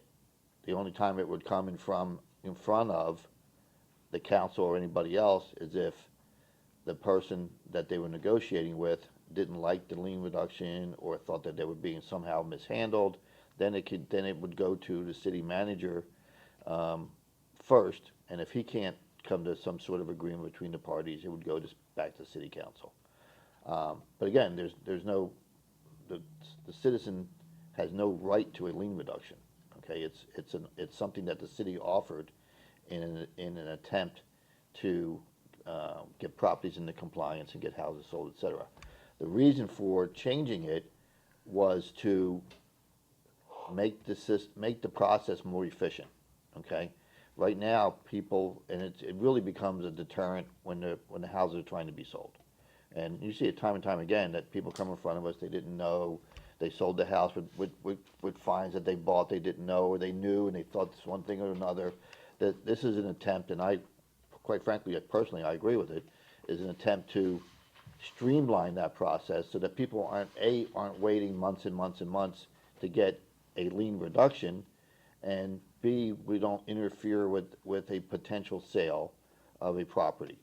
And that, and also, that if someone is thinking about buying a property, they can go to the city ahead of time, meet with the city attorney, come up with some sort of pre-purchase agreement so that they know that, well, here's what you gotta fix if you buy it, and here's what here's what we can do about the lien.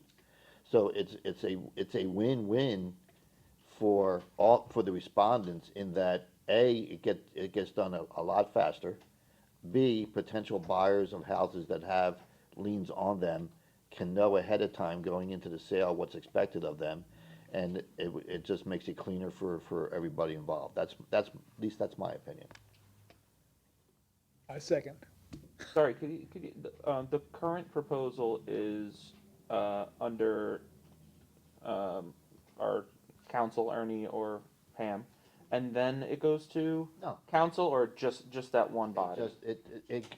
If the parties, if it goes to Pam or Ernie, probably Pam most of the time, as long as the parties agree to everything, that's where it stops. If they don't agree, then the city manager will get involved to see if he can't have the parties come to some agreement.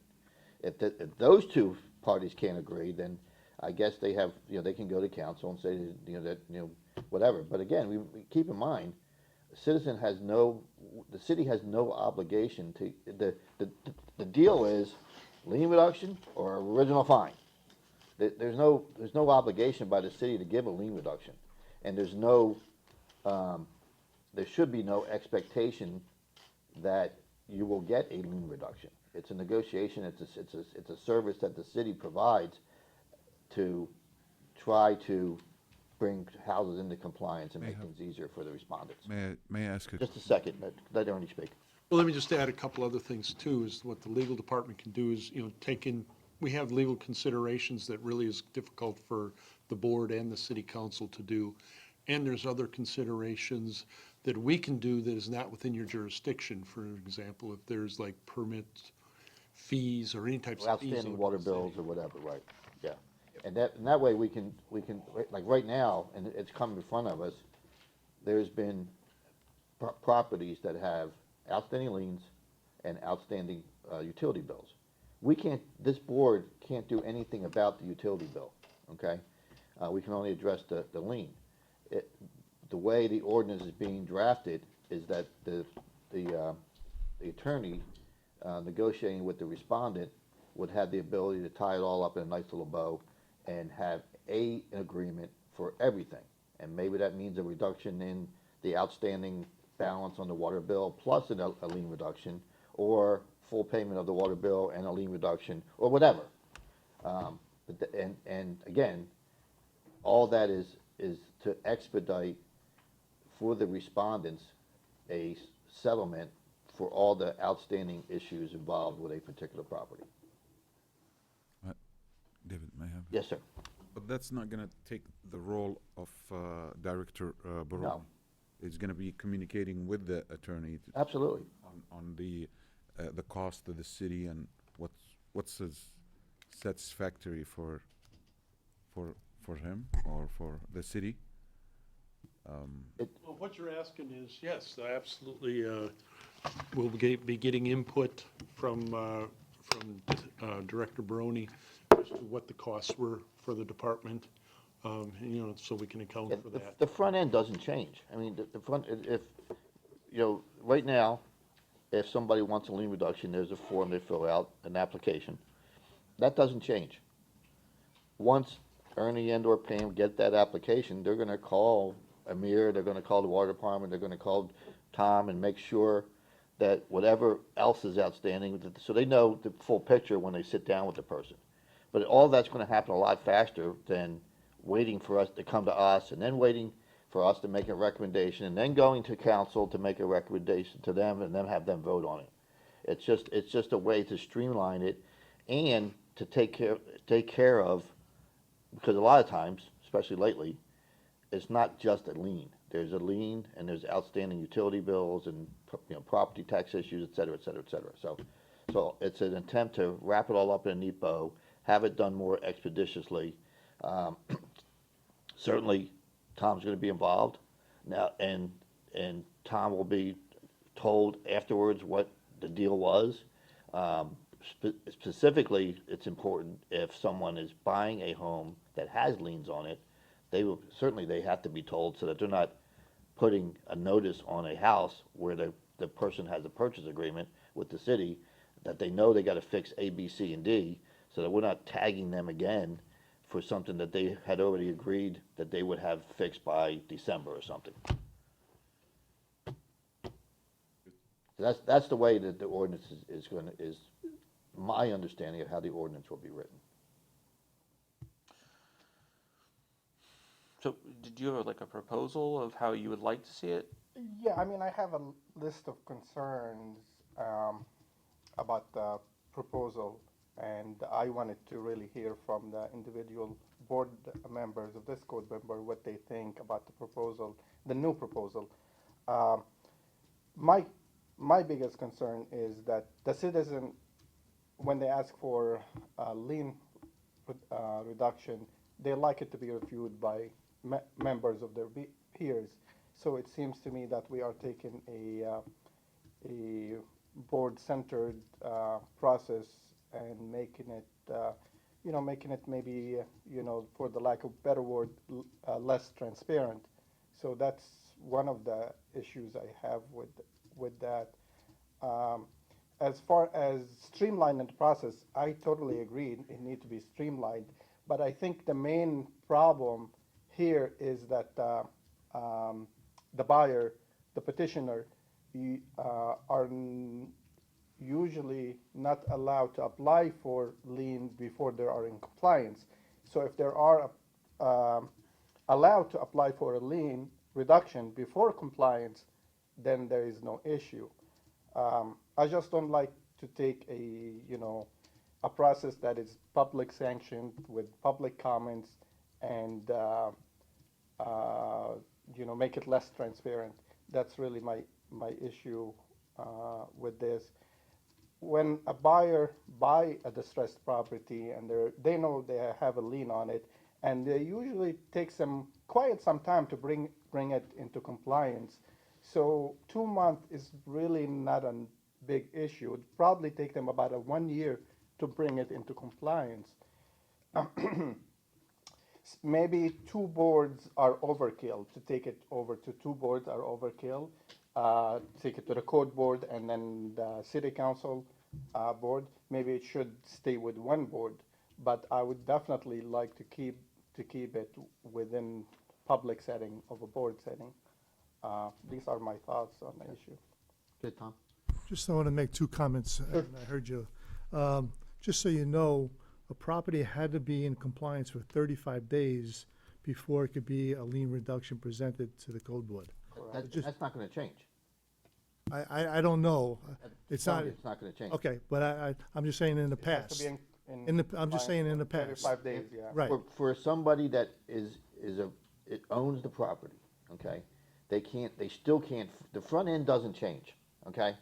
If you own the property, you cannot file for a lien reduction for 35 days. It has to be in custodial compliance. That doesn't change.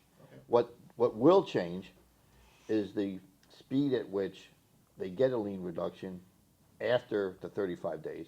And more importantly, for people that are buying distressed properties at auctions or whatever, it will give them an opportunity and more transparency to know what is expected of them once they buy the property. And they're not coming to us with basically a crapshoot, coming to us after the facts and quite frankly, lying to us about what they knew or didn't know when they bought the property.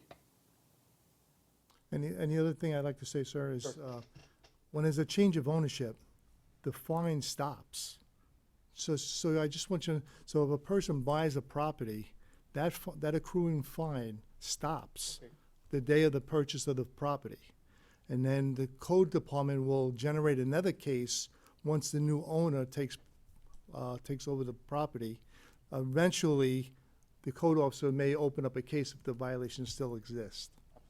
So I just want you to understand that as well. And quite frankly, change, the new ordinance would clean that up a little bit, because they could put together what would be an agreement between the new buyer and the city as to what would need to be fixed and when it would be fixed by. Right. And that would be an agreement between the new buyer and the city, not coming in front of us and you know, us trying to guess how long something's gonna take or whatever. So as far as transparency, I think if I'm an investor for, you know, distressed properties in Temple Terrace, I'm all in favor of this, because they're gonna know before they buy it. And if they can't, you know, if they sit down with Pam and they can't come to an agreement, they can go to the city manager. And, you know, at the end of the day, no more or no less revenue is gonna come into the city because of this process. But what we will have is the homes being brought into compliance faster. We'll have more people willing to invest in the city, because the process is going to be more transparent. They'll be able to know before they buy it what's expected of them, and to me, it's a win-win for everybody. Well, it will be more transparent to the buyer, but what about the neighbors? What about the public? That's really what I'm talking about here. I mean, the fact that the neighbor doesn't know how much the lien reduction was for? Let me address that just a second, because I think there's a little confusion. If it goes to the legal department, if this passes, remember, the legal department has the best interests of the city at heart at all times. There is no way we're going to cut this city short. I can probably guarantee that there will never be less money collected than what is happening now. In fact, I would probably guess there will be better collections at this point, more consistent. And it'll allow us to work with people so that if we do have distressed properties, people can come in, they know what the, what to expect. As the chair was saying, not only if they bring it into compliance within the appropriate time, what that liability is going to be to them, but they'll also know that if they don't bring it into compliance within the time, they bought the property with the entire lien on it. Right. And that's going to be responsible. This will be a more efficient process. It will be more efficient, but what do you think of the suggestion that maybe we should allow the buyer or the owner to apply for lien reduction before coming into compliance? Well, That that's would where the streamline- finance agreement comes into play. Sure, so you, Because that's the they plan. can't bring it into compliance until they own the property. Correct. They're not gonna buy that property if it's got $100 and some $1,000 lien on it, and they have no idea what's gonna happen when they buy it, whether they're going to get a significant amount of reduction or not, to take in, as what's kinda happened in the past. Ernie, How would we address the public interest, the neighbors? The public interest is better served if we have more people that are interested in buying distressed properties. And if an investor knows that he can go to the city ahead of time and say, hey, look, here's a distressed property, it's got $300,000 worth of liens on it, the property itself is only worth $150,000, what can we do? And they make an agreement between the two of them, and he buys it, and that happens a lot faster than him. Maybe he doesn't want, well, first of all, if you're a smart investor, you probably wouldn't even buy that, because you don't know what's gonna happen. I think that it makes it more transparent, and it cleans a lot of this up, so that you get more investment into our city than you would doing it the way we're doing it now. Because right now, they buy it, they hope nobody finds out, they come in front of us, they lie to us, and then we have to figure out what it is. Tom goes through all the machinations of what the city costs are. We come in, sometimes you guys agree, sometimes you don't. And then by the time it gets to us, 3 or 4 months have already passed.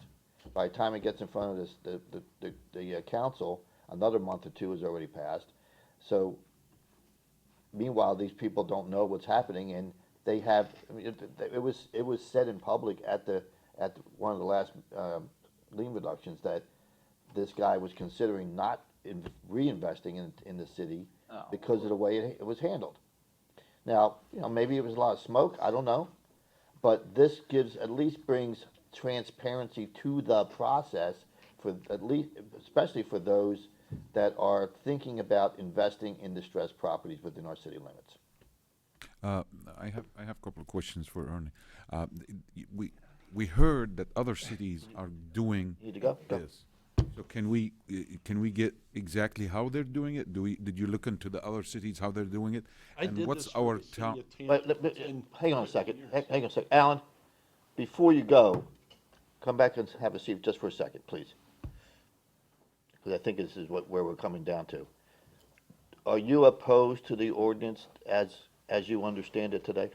Well, I don't understand the ordinance, but from what you said, it certainly sounds good, but I'm not opposed to it at all. Okay, thank you. Or do you think we're gonna have some kind of motion today? I mean, I we have a don't quorum. know. I mean, I don't know. I don't know without him, what so- Samir wants. I think he asked for all of us to say what we thought, and I'm prepared to do so when it's my turn, but. Yeah. I have no idea. That's the truth. I don't understand even the Okay, question. well, if at the end of the, Yeah, but I mean, it's up to you, but if you're gonna be asking for us to make a motion to somehow change what's already in process, then I'm gonna ask you to stay. okay, well, I don't understand it well enough to know one. The most we could do is make a recommendation to council, that's all. Yeah, that's- but I if think you're that's gonna, all if we he's could gonna do. ask for a motion to make that recommendation and it needs to be voted on, then the full body that's here tonight needs to vote on it. That's all I'm saying. But I don't We know have a what. quorum without him. We do, but he's here and he's heard it, and.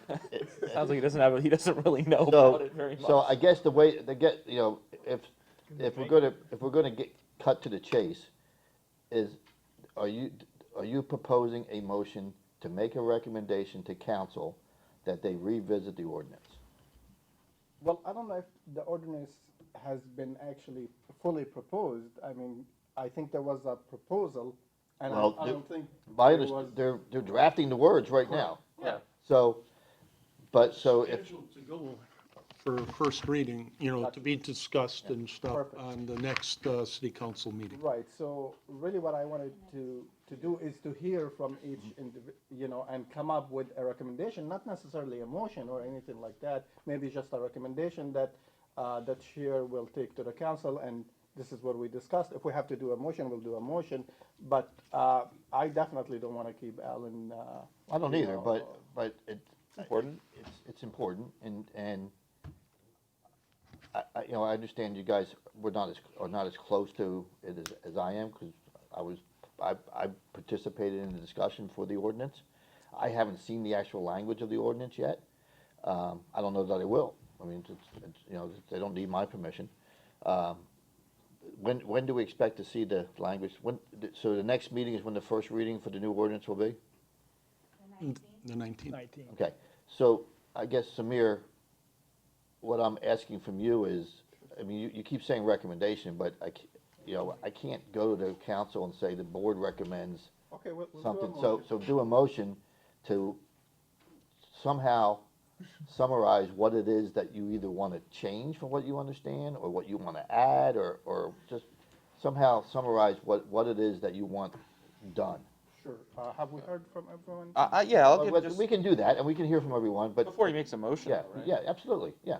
Yeah, I mean, my general thoughts on it when I first heard about it were, we're kind of centralizing a power that exists currently among this board, which I like. I totally agree that this process should be sped up and needs to be changed. So I think everybody agrees with that part. The only part that I kind of, do think is not how I would have it done, is that we kind of don't have a maker-checker process, it seems, at least that involves a public representation and/or the council, which are, appointed by voters.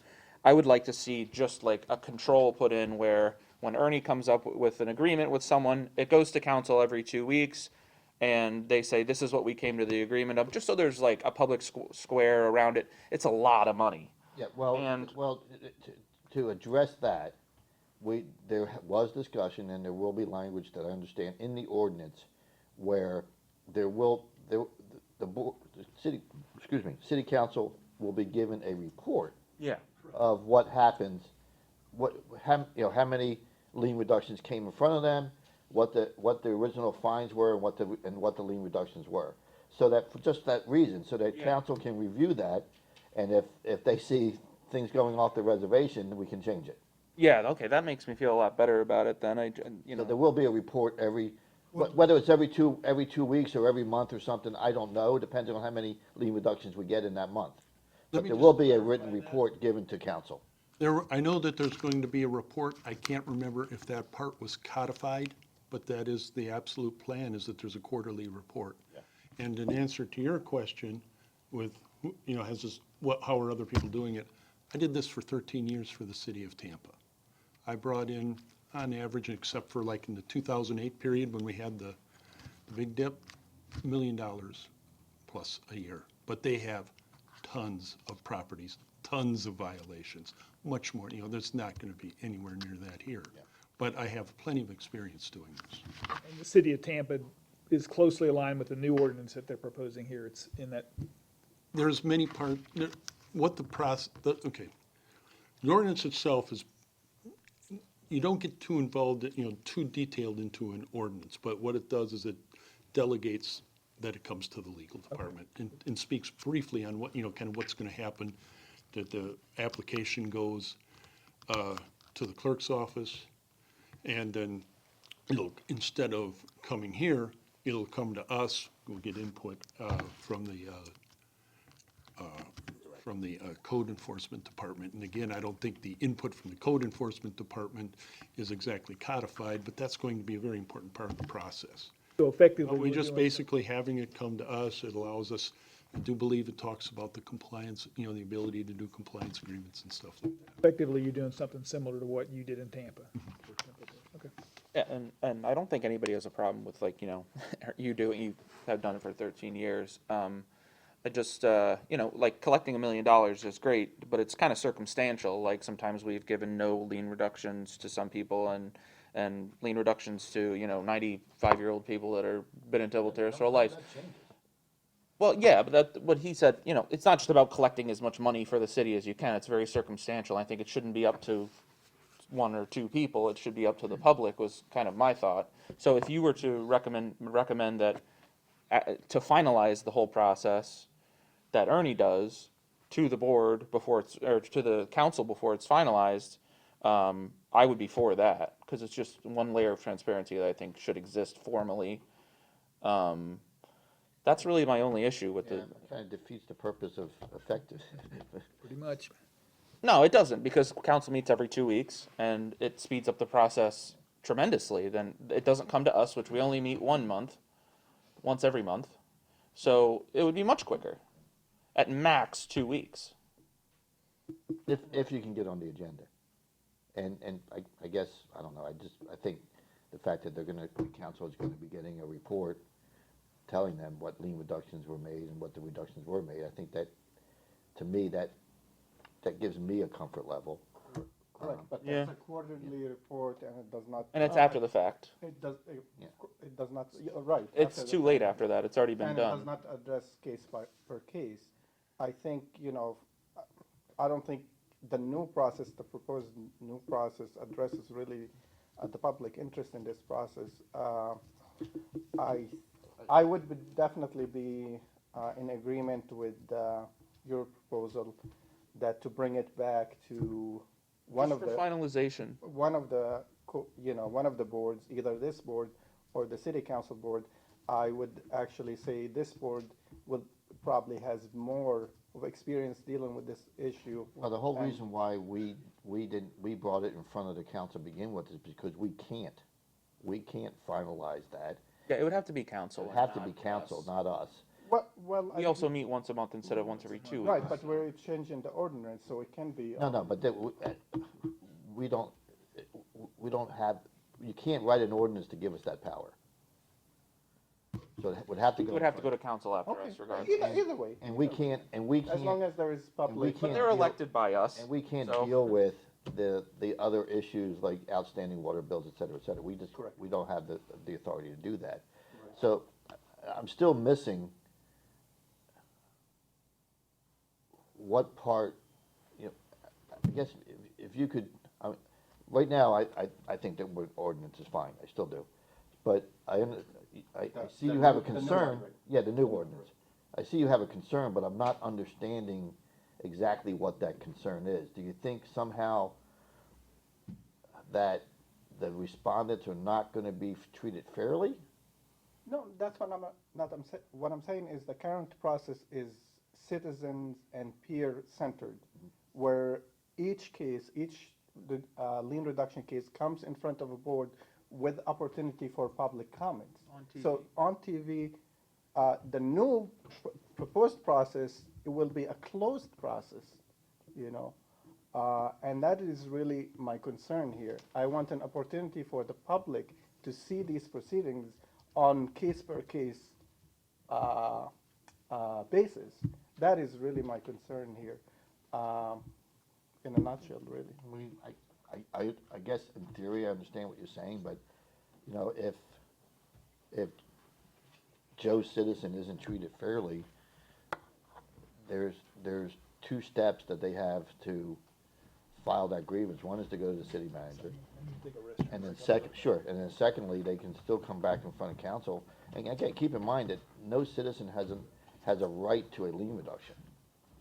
It's like long precedent, though. I mean, Yeah, I'm not talking about the petitioner, I'm talking about the public in large, the neighbors, the citizens of Temple Terrace. That's what I'm talking about. What are they not getting if we change the process? Yeah. Ernie and from Ham. Transparency, they're not seeing the process, the play in actual time.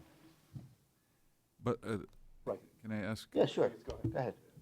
What's the benefit of having the public comment on a lien reduction? Well, we don't have public comment on lien reduction. Yeah, so it's just transparency and local I know, government. I That's all. understand, but That's generally something you strive for. David and I, when we saw this opportunity, we're excited for it. In my opinion, to have it because they can do a whole package and it'll be faster and all that. That's why I'm for it. I'm very excited. That's why I'm happy that Ernie has the experience and he can get that ordinance going. And other cities are doing it. So property, and it gets fixed. That's all I care about. I think everybody's for it being expedited and faster and all that. I haven't heard anybody say they want it to be drawn out or anything like that. I think the only concern he has that he's vocalized is that the transparency seems to be diminishing and centralizing rather than being in public view. And I agree with him. I would only add to this that there be a requirement every 2 weeks. If Ernie's done one of the agreements, he goes to council and they put the stamp on it, and that's it. And I don't think that would hinder the process at all. I mean, maybe by a few days, but I think it's worth it so that we don't have backdoor kind of potential for backdoor things and. Well, again, if that happened, you would. I'm pretty sure you would hear about it pretty quickly. I think there's just a disagreement in theory that we can't somehow allow our council to handle that. I mean, I think the greater good is served by expediting this and taking away that extra layer of approval or process. And I understand what you're saying. I mean, certainly we all strive for transparency, but I think if I'm a investor, it's more transparent. I know what I'm getting into if I buy a distressed property versus rolling the dice and having to come in front of us and be less transparent in front of us to tell us things that aren't necessarily true in order to get a lien reduction. And that happens time and time again. And probably also they will put the timing on that, where if they don't pay within this certain time, get this done, revet to that no lien reduction, it'll go back to the original lien. So if, let me, That's correct. If they don't meet, the way it would, it's, certainly set up is an agreement, which, by the way, would be signed by the city manager. right, If they don't meet the terms of that agreement, then just like it does. agreement's just like now. rejected. Yeah. Just like now. That if you don't pay it. We're gonna take a vote. Okay, I so, don't have enough knowledge to vote, I'm gonna abstain anyway, I don't know enough about this to vote, I Okay. just don't. okay, so if you're suggesting, I'm not gonna. I'll make a motion, Mr. Mayor, if you yeah, if you want me to. I mean, well, I that's what I was gonna say. what you're thinking. It sounds to me like the motion that one of you is trying to, is thinking about making is that there be something put in the ordinance that the final approval comes back in front of city council. Is that? The motion is that you go to city council and make a recommendation that they add that process at the end. Okay, but ultimately, that's what you're looking for. I think, does that go along with what you're thinking would help the process in a way that makes it more Make the motion, we'll see where transparent? it goes. Just hang out, just I just 2 want to have minutes. the discussion, but yeah, go ahead. I'm sorry, but I think it's important that you get a chance. I mean, reading the tea leaves, I could see that, they're pretty happy with the way it currently is, and so go I ahead. think if I make a motion, we can do Yeah, it, let's- and then Yeah, let's just make a kibosh motion it. and see where it lands. Do you want to do it since it's your, this is your, I'm happy to, but I just want yeah. to make sure I cover what you want so that we can get it. Go ahead, do it, and I'll second if it is, or I'll ask for amendment. Okay, I motion that David, as chair of the Code Enforcement Board, make a recommendation to City Council at the next meeting that we change the proposed lien reduction language proposal to include a final process in which the recommendation made by, or the agreement made by Ernie and Pam on behalf of the city be finalized at the next city council meeting, for finalization. Like, be voted on by city council. Correct, yeah, just approved by Okay, them. we have a motion, do we have a second? I'll second. Motion is second, any further discussion? All those in favor? Aye. Opposed? Nay. So, You didn't vote for your own second, or is it implied that you?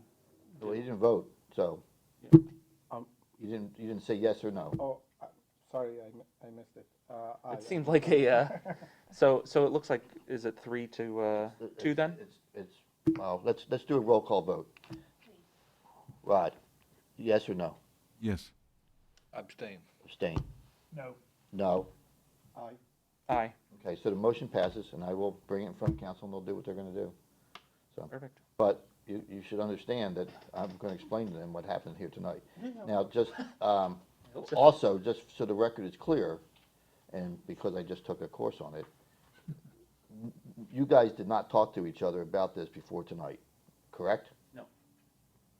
Correct. Okay.